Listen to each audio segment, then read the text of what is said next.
Au Gabon, le conflit homme-éléphant est devenu un enjeu politique majeur. Cohabiter avec les éléphants devient pénible pour les communautés locales. De la destruction des plantations aux attaques physiques, ces animaux abandonnent de plus en plus les forêts. Nous, en tant que scientifiques, ce qu'on peut faire, c'est essayer de comprendre notamment les causes du conflit homme-éléphant et ses dynamiques, c'est-à-dire pourquoi aujourd'hui il est généralement accepté au Gabon que la perception que les conflits ont augmenté. Donc pourquoi les conflits ont augmenté? Qu'est-ce qui attire les éléphants à proximité des villages?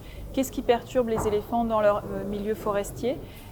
Et essayer de comprendre cette interaction complexe entre les activités humaines qui ont un impact sur le comportement des éléphants, qui peuvent être stressés, menacés dans leur milieu naturel, tout simplement dérangés.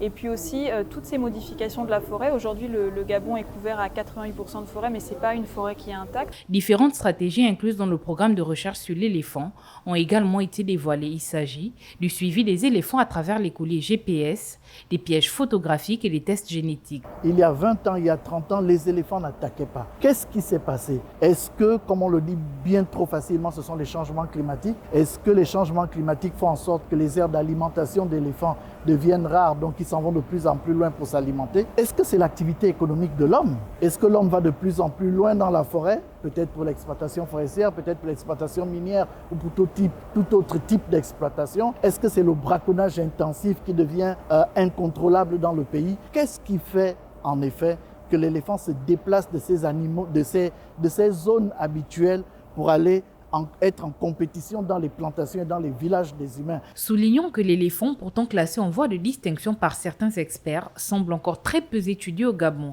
Si le pachyderme est un atout pour la préservation des forêts, indispensable pour la survie de l'espèce humaine, il reste néanmoins un lourd challenge pour les scientifiques qui sont à la recherche des solutions durables.